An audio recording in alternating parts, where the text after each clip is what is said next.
Adidas and Kanye ended 2018 with a unique take on the Yeezy Boost 350 V2, bringing a new Primeknit pattern and translucent stripe to the iconic silhouette. Let's take a look.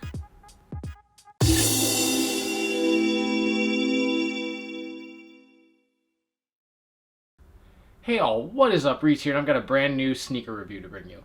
What we're looking at today is the Adidas Yeezy Boost 350 V2 in the static non-reflective colorway. The colors listed on the box are just static, static, and static, and these were released on December 27th, 2018 with a retail price of $220. Now, as you're watching this review, I'd love for you to leave a comment down below and just let me know your thoughts on this sneaker and kind of how it compares to other V2 colorways we've seen. If you enjoy this video, don't forget to hit that thumbs up button. And finally, if you're new to my channel, make sure to subscribe to stay up to date with all of my latest videos. At this point, I think it's safe to say that when most people think of a Yeezy sneaker, they're probably thinking of the 350 V2. This has become a really iconic silhouette for Adidas, for Kanye, and for sneakers in general. It's one that's been around for a while, and we've seen Adidas do a number of different takes on it. And this, to me, is one of the coolest just because it's one of the bigger departures for the silhouette. Now, this is a sneaker that was first introduced with the Beluga colorway back in September of 2016, and since then we've actually seen 14 other colorways released. This was the 15th release, coming just a day after the static reflective version of this shoe that was pretty similar. It featured kind of a lighter gray throughout and then 3M woven into the entire upper. But with both of those releases, Adidas did something a little bit different in that they gave us a pretty unique Primeknit pattern and added some translucency. Now, in general, we haven't seen too many changes to the V2 since it was introduced. The kind of key thing that we did see was that after the first 5 colorways, they added back this heel tab. It was something that was on the V1, then they took it off, and then they decided to bring it back.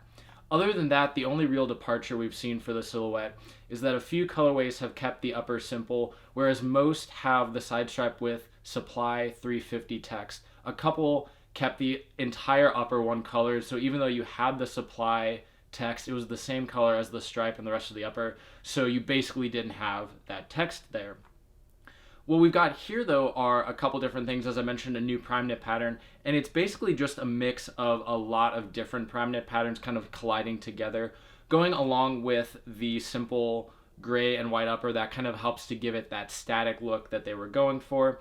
And then just the stripe features a section of translucent material, and I really like that. Obviously, translucent uppers are nothing that are brand new, but they've gained a lot of popularity, mostly thanks to the introduction of the React Element 87. The only thing I don't love about that is that there's no way to get kind of the same knit that we use for, or that we see for Primeknit, that we see for Flyknit, like that same material to actually be clear. And so anything that's translucent is more of like a plasticky fiber.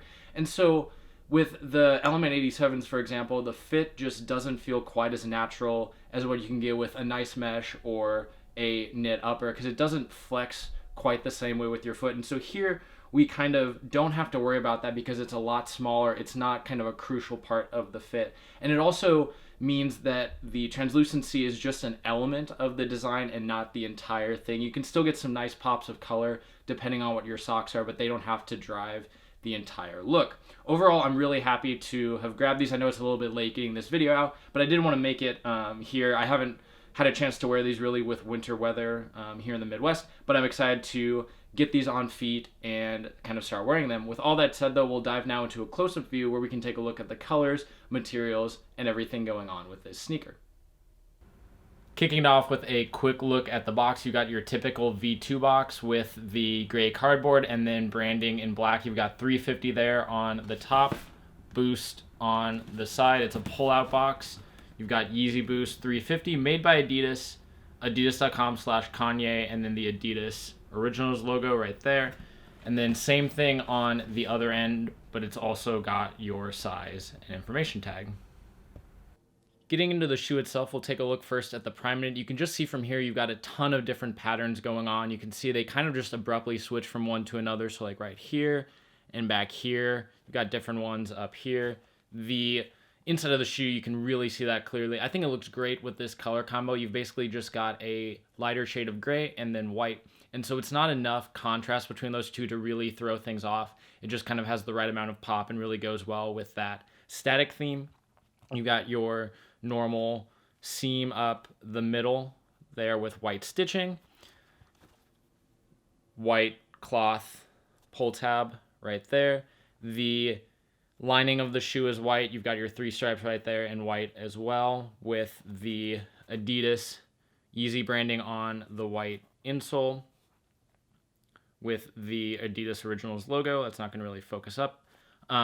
Looking now at, of course, the focal point of this colorway is that stripe. You can see here at the back, all you've got underneath it is that exposed foam that helps form kind of the shape of the heel. Same thing up here, you've got exposed foam under there that gives structure to the toe box, but then kind of right through this middle section is where you actually have the full translucency, and you can hear it's kind of got that plasticky vibe, but it's in a place where it doesn't really impact the overall comfort of the shoe. And you can see, if I put my finger in there, you can see through it. I think these are going to look really good just because of how small that is, by basically wearing different colored but solid color socks. You can really change the look. You know, even just black, I think, looks sharp with these, but I've seen people do like red and lime green and a couple others that will be fun to just kind of experiment with and see how they go. You got your classic 350 midsole that's basically just encapsulated boost there with the lines running all the way along. That's done in kind of like a cream, semi-translucent white. If we flip to the outsole, the rubber there is similar in color to what we see on the midsole, but it's just slightly more yellowed. It'll be hard to tell, but we can kind of look right there where the seam is. There's just a slight difference right there. And then, of course, you've got some exposed boost underneath here. So you've got a lot of that right back here. And then a little up here where you've got kind of these flex shapes for just a little more flexibility when moving. You've got your boost branding right there. All in all, I'm really happy with these. I think it'll be interesting to see how these kind of break in and then just kind of as they get a little bit dirty. I think with the static pattern, they're not going to really show that quite as much, which I'm excited for, given that it's a really light colored shoe.